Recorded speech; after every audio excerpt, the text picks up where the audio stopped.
Dry mouth. Wow. Thank you all. Thank you, President Spar, Ms. Golden, President Tillman, members of the Board of Trustees, distinguished faculty, proud, swelling parents and family, and gorgeous class of 2010.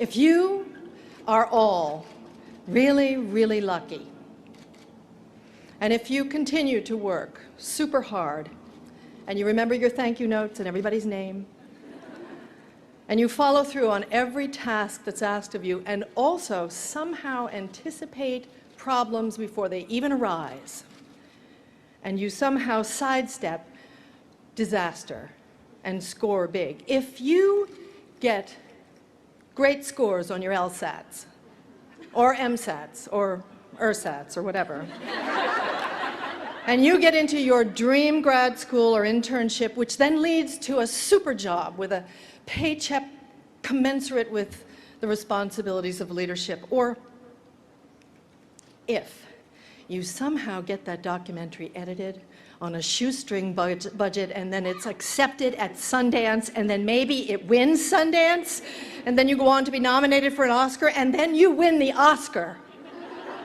Or if that money-making website that you've designed with your friends somehow suddenly attracts investors and advertisers and becomes the go-to site for whatever it is you're selling, blogging, sharing, or netcasting, and success,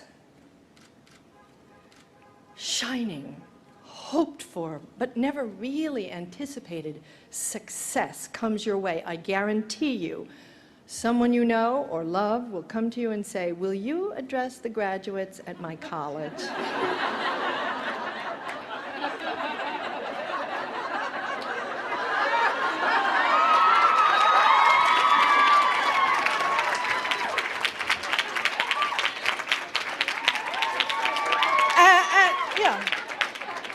And you'll say, "Yeah, sure, when is it?" May 2010. 2010? Yeah, that's months away. And then the nightmare begins.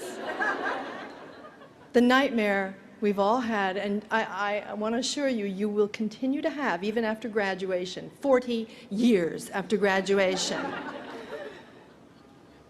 About a week before the due date,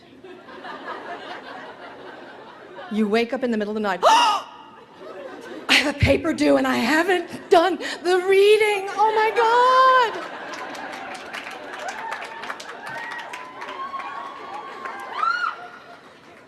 If you have been touched by the success fairy, people think you know why. It's true. People think success breeds enlightenment, and you are duty-bound to spread it around like manure, really. Fertilize those young minds. Let them in on the secret. What is it that you know that no one else knows? The self-examination begins. One looks inward. One opens an interior door. Cobwebs. Black. The lights bulbs burned out the airless, dank refrigerator of an insanely overscheduled, unexamined life that usually just gets takeout. Where is my writer friend Anna Quinlan when I need her? On another book tour. Hello, I'm Meryl Streep.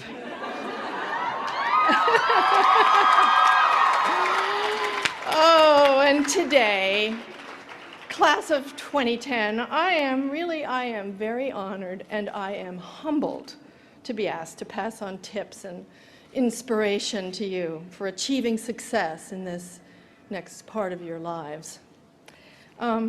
President Spar, when I consider the other distinguished medal recipients and the venerable Board of Trustees, the many accomplished faculty and family members, people who've actually done things, produced things, while I have pretended to do things. I can think of about 3,800 people who should have been on this list before me. And, you know, since my success has depended wholly on my putting things over on people. So I'm not sure the parents really think I'm that great a role model anyway. I am, however, an expert in pretending to be an expert in various areas. So, just randomly, like everything else in this speech. I am, or I was, an expert in kissing on stage and on screen. How did I prepare for this? Well, most of my preparation for this took place at my suburban high school, or rather behind my suburban high school in New Jersey. One is obliged to do a great deal of kissing in my line of work. Air kissing, ass kissing, kissing up, and of course, actual kissing. Much like hookers, actors have to do it with people we may not like or even know. We may have to do it with friends, which is, believe it or not, particularly awkward. For people of my generation, it's awkward.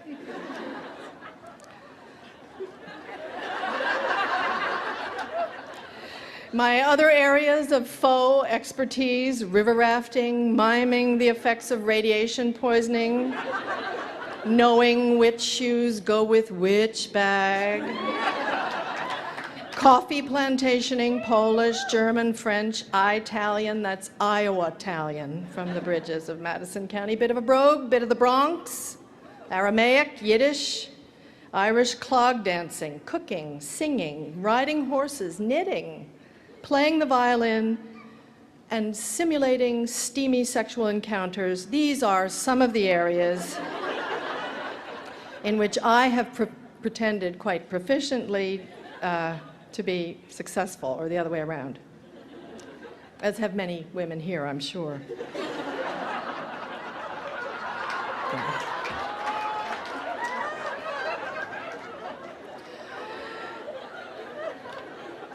Women, I feel I can say this authoritatively, especially at Barnard, where they can't hear us. What am I talking about? They professionally can't hear us. Women are better at acting than men. Why? Because we have to be. If successfully convincing someone bigger than you are of something he doesn't want to know is a survival skill, this is how women have survived through the millennia.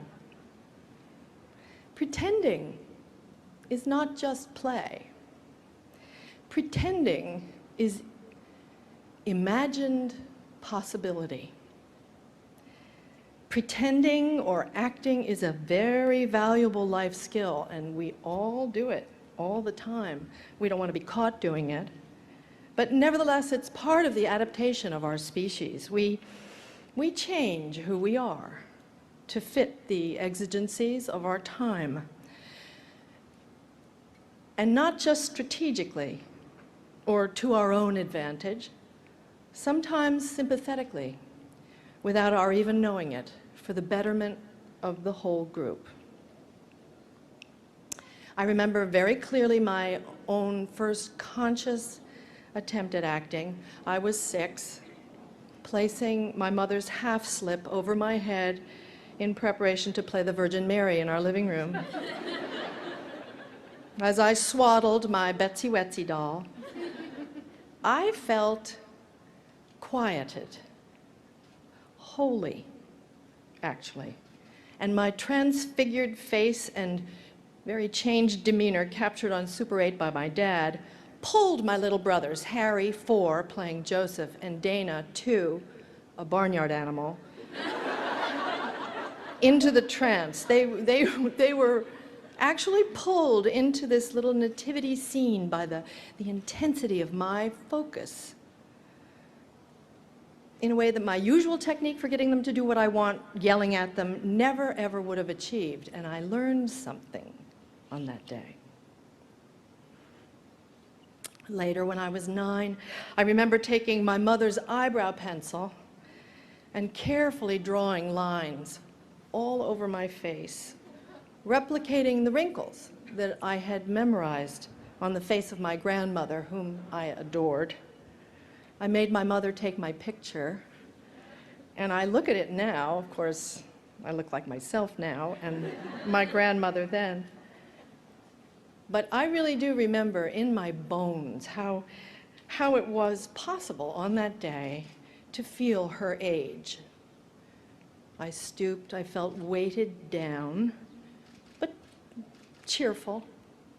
You know, I felt like her. Empathy is at the heart of the actor's art. And in high school, another form of acting took hold of me. I wanted to learn how to be appealing. So I studied the character I imagined I wanted to be, that of the generically pretty high school girl. I researched her deeply, that is to say, shallowly, in Vogue and 17 and Mademoiselle magazines. I tried to imitate her hair, her lipstick, her lashes, the clothes of the lissom, beautiful, generically appealing high school girls that I saw in those pages. I ate an apple a day, period. I peroxided my hair, ironed it straight. I demanded brand name clothes. My mother shut me down on that one. But I did. I worked harder on this characterization, really, than anyone that I think I've ever done since. I worked on my giggle. I lightened it because I liked it when it kind of went up at the end. Because I thought it sounded childlike and cute. This was all about appealing to boys and at the same time being accepted by the girls. It's a very tricky negotiation. Often success in one area precludes succeeding in the other. And along with all of my exterior choices, I worked on what actors call my interior adjustment. I adjusted my natural temperament, which tends to be slightly bossy, a little opinionated, loud, little loud, full of pronouncements and high spirits. And I willfully cultivated softness, agreeableness, a breezy, natural sort of sweetness, even a shyness, if you will, which was very, very, very, very, very effective on the boys.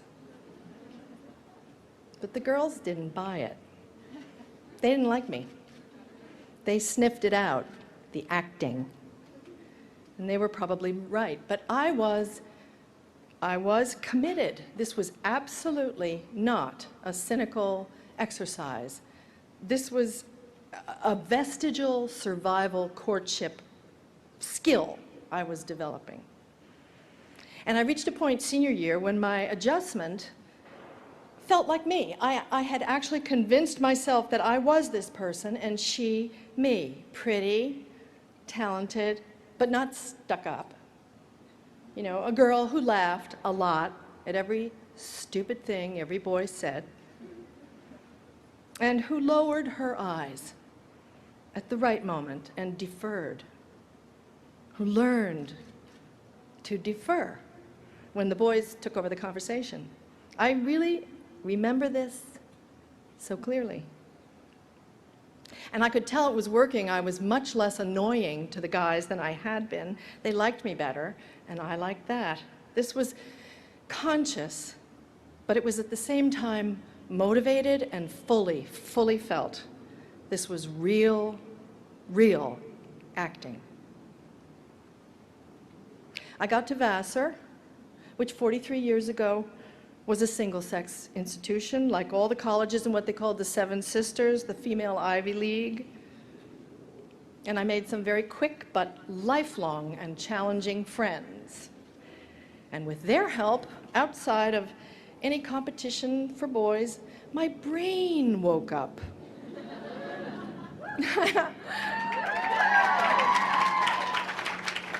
I got up and I got outside myself, and I found myself again. I didn't have to pretend. I could be goofy, vehement, aggressive, and slovenly, and open, and funny, and tough, and my friends let me. I didn't wash my hair for 3 weeks once. They accepted me like the Velveteen Rabbit. I became real instead of an imaginary stuffed bunny. But I stockpiled that character from high school, and I breathed life into her again some years later as Linda in The Deer Hunter. There's probably not one of you graduates who has ever seen this film, but The Deer Hunter, it won Best Picture in 1978, Robert De Niro, Chris Walken, not funny at all. And I played Linda, a small-town girl from a working-class background, a lovely, quiet, hapless girl who waited for the boys she loved to come back from the war in Vietnam. Often, men my age, President Clinton, by the way, when I met him, said, men my age mention that character as their favorite of all the women I've played. And I have my own secret understanding of why that is. And it confirms every decision I made in high school. This is not to denigrate that girl, by the way, or the men who are drawn to her in any way, because she's still part of me and I'm part of her. She wasn't acting, but she was just behaving in a way that cowed girls, submissive girls, beaten up girls with very few ways out have behaved forever and still do in many worlds. Now, in a measure of how much the world has changed, the character most men mention as their favorite is Miranda Priestly. The beleaguered totalitarian at the head of Runway magazine, Devil Wears Prada. To my mind, this represents such an optimistic shift. They relate to Miranda. They wanted to date Linda. They felt sorry for Linda, but they feel like Miranda. They can relate to her issues, the high standards she sets for herself and others, the thanklessness of the leadership position, the nobody understands me thing, the loneliness. They stand outside one character and they pity her and they kind of fall in love with her, but they look through the eyes of this other character. This is a huge deal because, as people in the movie business know, the absolute hardest thing in the whole world is to persuade a straight male audience to identify with a woman protagonist, to feel themselves embodied by her.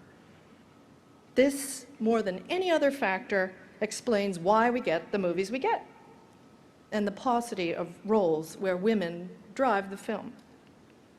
It's much easier for the female audience because we were all brought up, grown up, identifying with male characters from Shakespeare to Salinger. We have less trouble following Hamlet's dilemma viscerally, or Romeo's, or Tybalt's, or Huck Finn, or Peter Pan. I remember holding that sword up to Hook. I felt like him. But it is much, much, much harder for heterosexual boys to be able to identify with Juliet, or Desdemona, or Wendy in Peter Pan, or Jo in Little Women, or The Little Mermaid, or Pocahontas. Why? I don't know. But it just is. There has always been a resistance to imaginatively assume a persona if that persona is a she. But things are changing now, and it's in your generation that we're seeing this. Men are adapting. About time. They are adapting consciously and also without realizing it for the better of the whole group. They're changing their deepest prejudices to accept and to regard as normal things that their fathers would have found very, very difficult, and their grandfathers would have abhorred. And the door into this emotional shift is empathy. As Jung said, emotion is the chief source of becoming conscious. There can be no transforming of likeness into dark, of apathy into movement without emotion. Or as Leonard Cohen says, pay attention to the cracks, because that's where the light gets in. You, young women of Barnard, have not had to squeeze yourselves into the corset of being cute or to muffle your opinions, but then you haven't left campus yet. I'm just kidding. What you have had is the privilege of a very specific education. You are people that may be able to draw on a completely different perspective, to imagine a different possibility than women and men who went to co-ed schools. How this difference is going to really serve you, it's hard to quantify now. You may take you 40 years, like it did me, to look back and analyze your advantage. But today is about looking forward into a world where so-called women's issues, human issues of gender inequality live at the very crux of the global problems everyone suffers, from poverty to the AIDS crisis, the rise in violent fundamentalist juntas, human trafficking, and human rights abuses. And you are going to have the opportunity and the obligation, by virtue of your provenance, to speed progress in all these areas. And this is a place where, even though the need is very great, the news is too. This is your time, and it feels normal to you, but really there is no normal. There's only change and resistance to it, and then more change. Never before in the history of our country have most of the advanced degrees been awarded to women, but now they are. Since the dawn of man, it's hardly more than 100 years since we were even allowed into these buildings except to clean them. But soon, most of the law and medical degrees will probably also go to women. Around the world, poor women now own property who used to be property. And according to The Economist magazine, for the last 2 decades, the increase in female employment in the rich world has been the main driving force of growth. Those women have contributed more to global GDP growth than have either new technology or the new giants, India or China. Cracks in the ceiling, cracks in the door, cracks in the court and on the Senate floor.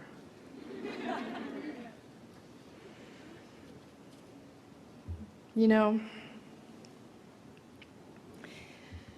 I gave a speech at Vassar 27 years ago. It was a really big hit. Everybody loved it, really.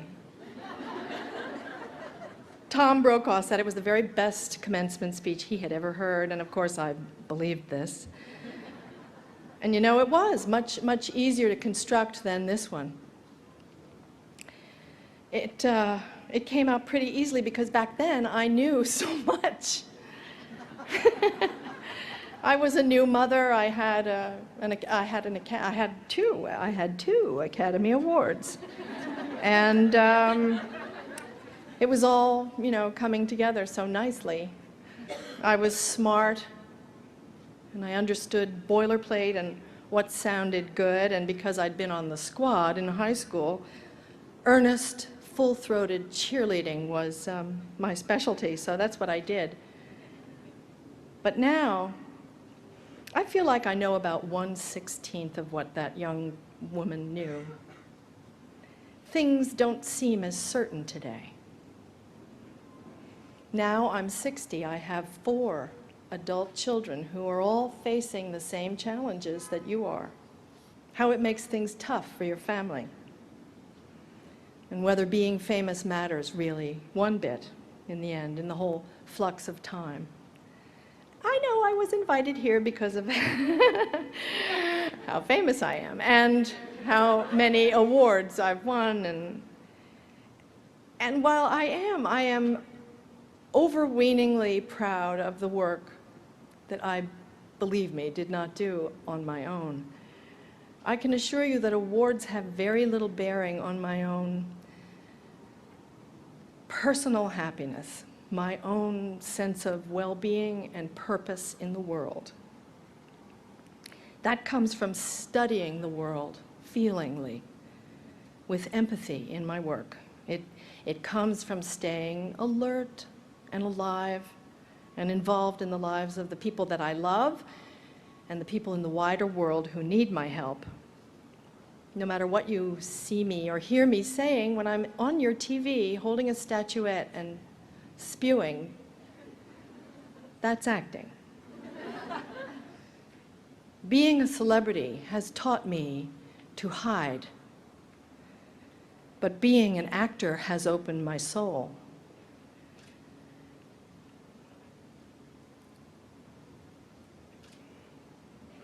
Being here today has forced me to look around inside there for something useful that I can share with you.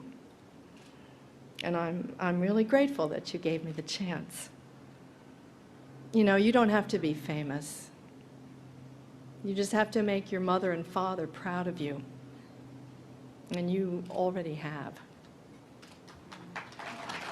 Bravo to you. Congratulations.